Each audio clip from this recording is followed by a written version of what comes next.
we'll get back to some of the political discourse in a moment. Okay. There Okay. is a name who unfortunately passed away a few years ago that had a very big influence in one of your two worlds, I will say, and Hmm. that is Anthony Bourdain. Oh my goodness. As a chef and as someone who is also a phenomenal storyteller, what sort of Yeah. impact did his passing and also his work have on you? Um. Uh. When I met him, he was like, "Call me Tony." So, Tony. Wait, let's go back to this. Where'd you meet him? First time I met him, I had just gotten a book, Kitchen Confidential, and I was in the airport, and I'm reading a book, waiting for the plane. He walks by me, and goes, "Huh, that's a pretty good book, huh?" And kept walking. I was like, holy crap, that was just Anthony Bourdain. And then I met him at a food event years later, and he's super cool. It was the realest chef experience that you can give to people who aren't chefs. He talked about it in a real way, non-glamorizing it, and talked about how hard it is and the hard work and all of those things, and was really respectful of people's cultures. Yes. Really respectful of people's cultures, and he's another guy that not just gave you recipes, but he gave you a background and history of the things he was doing. And that was always super important to me. What did you make of his show? I mean, there are a few. If I'll give you a moment to think about maybe one of your favorite episodes. I thought his. I think it's important that you said culture there Hmm. because he didn't try to crap on anybody. Nope. It Nope. was all about, hey, Americans, I know your textbooks are a little fucked up, so I'm going to put you on to Libya.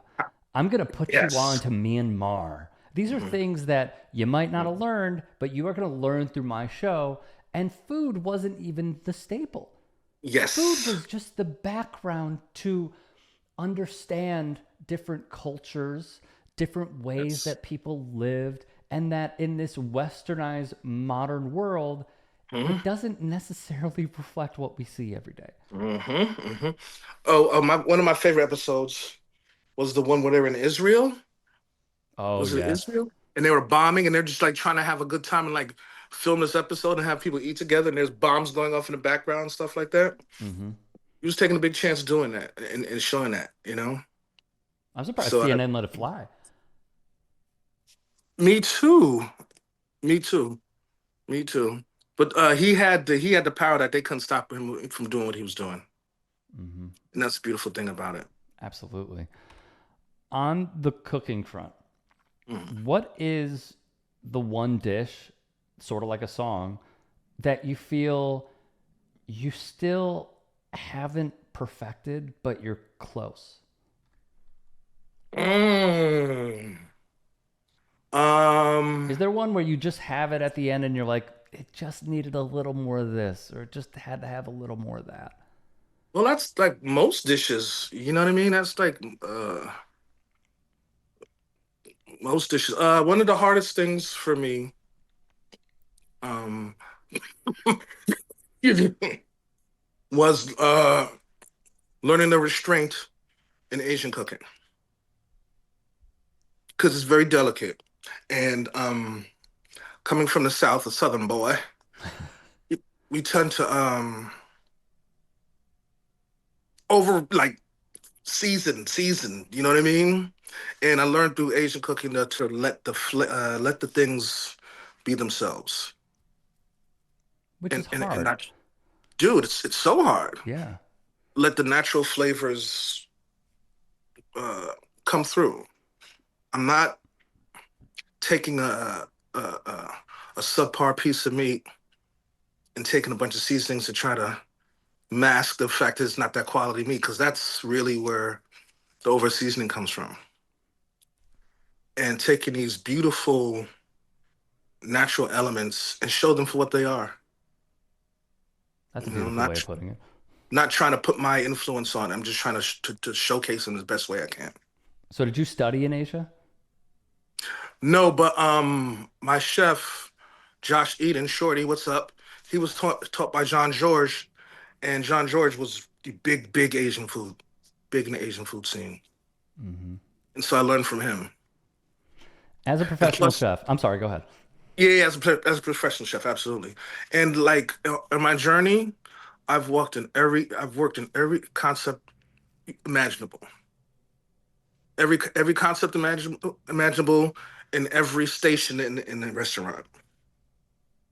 I made sure I cooked Italian plays, French plays, all of that stuff.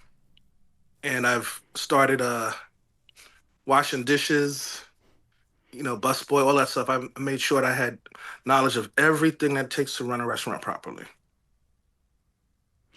And as you have seen it, um, there are a lot of different movies, and Hmm. even the TV show The Bear that's become really successful and popular over the last few Yo, that years. that that show gave me nightmares, man, like PTSD, Oh, like wow.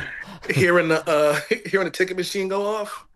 As a chef, you hear that in your dreams. You know what I mean? You're asleep, you hear that. So it was accurate. It was the most accurate that I've seen. And how many movies and shows have you seen on cooking? All of them, probably. Okay, so we're talking probably hundreds, if not thousands at this point. And this is Yeah. your number one for accuracy. Yes. And there was another show called Whites. That was pretty good. That was a few years ago. Hmm.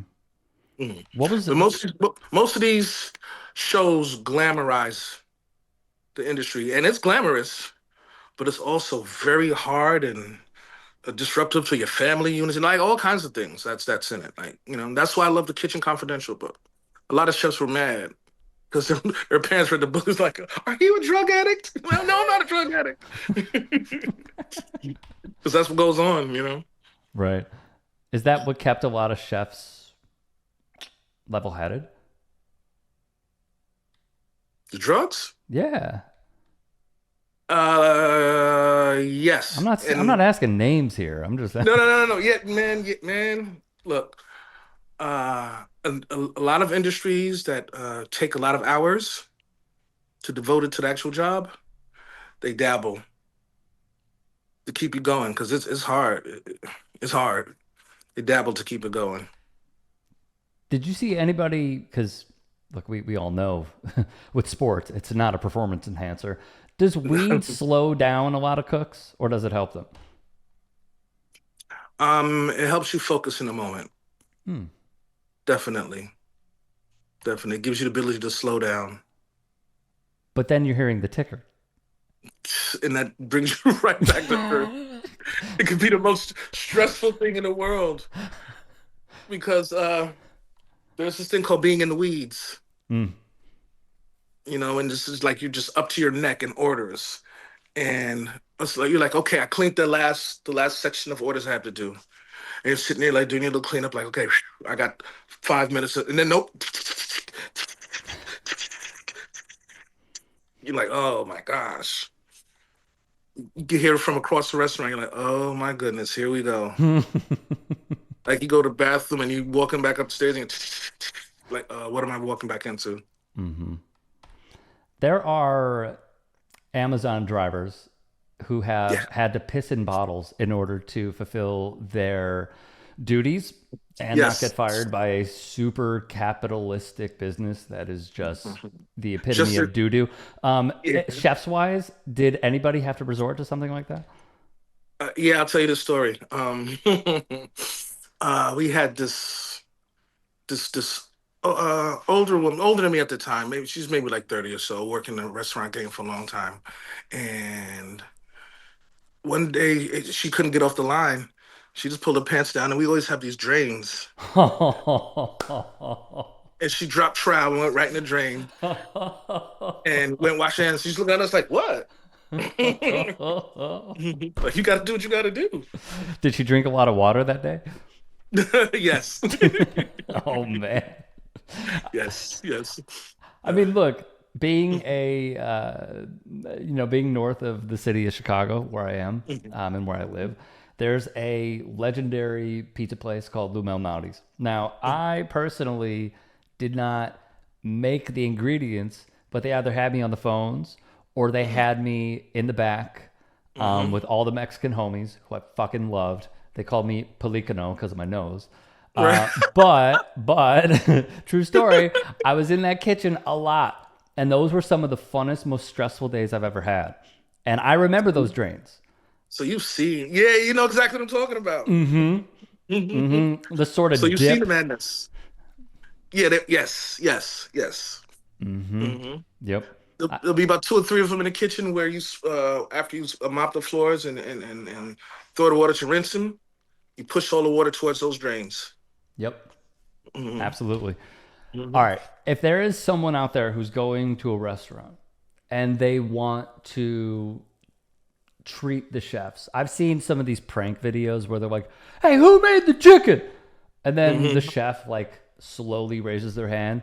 "Hey, this is awesome, man. Way to go." So like Yes, yes, I'm not saying anybody yes, should do that. But if yes. someone is going to a restaurant and they want to have the best order and or just like give a show of support to the chefs, what do they do? Um, I would say buy them a drink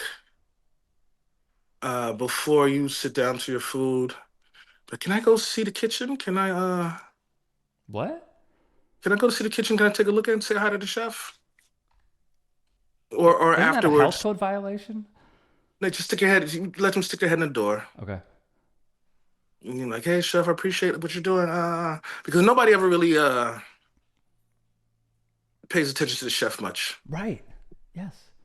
hmm Or afterwards, buy him a bottle. That right there, some beers or a bottle. That's the best way to reward a chef. Yeah, and how many times did that happen to you? Oh, to me? Yeah, I'm just Oh, a, curious. a lot, a lot. Hmm. So, I was working in the restaurant in New York. The name of it was August. We got a Michelin rating and all of that stuff. It was I didn't. There were silent owners. I didn't know who they were. Hmm. One of the owners happened to be Marcus Samuelson. Um, he came in one day. I didn't see him come in.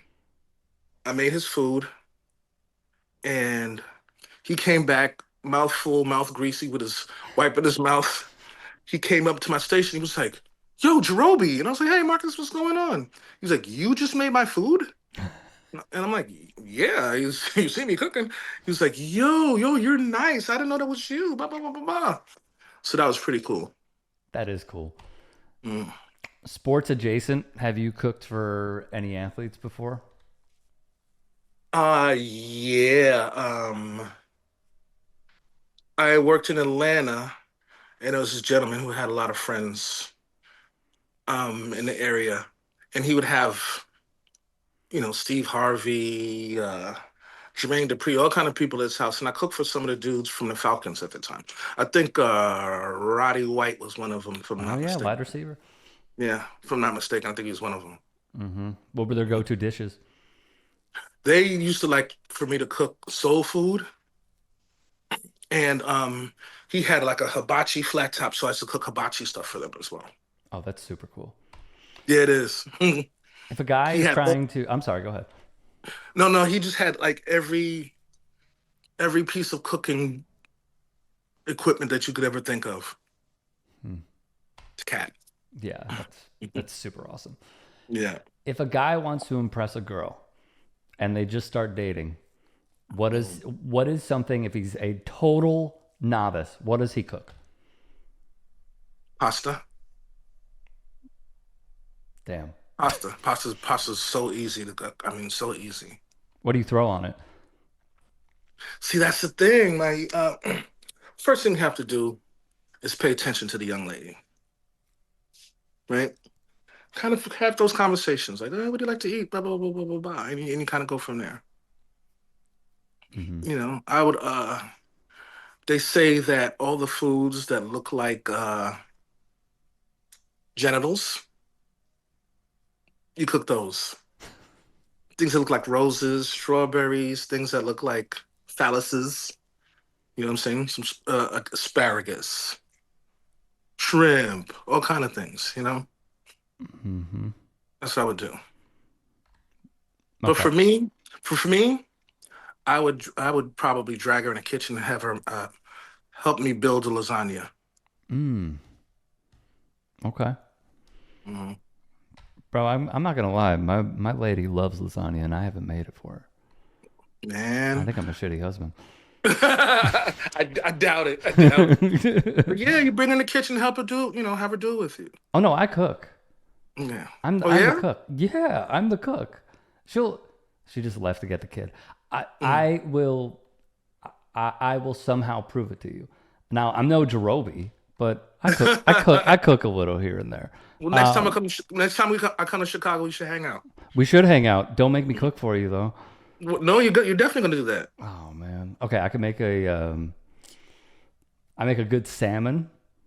I like Nice. making chicken tikka masala, Ooh. and I love grilling a steak. Those are the three. Yeah. Yeah. That's a man thing to do. Grill us a good steak, right? You can't call Gotta. yourself a man if you can't make a good steak. That's right. That's right. You have to. What is the one ingredient that you hate? Truffle oil. Oh my god. Why? What's wrong? Why do you hate on truffle oil? People overuse it too much. People overuse and drown everything in truffle oil. I'm like, I can't taste anything but truffle oil. And to me, truffle oil doesn't taste that much like truffles. I suppose Yeah. truffle oil. That's so interesting to me. Yeah, it's such a overused thing. Yeah. Fuck truffle oil.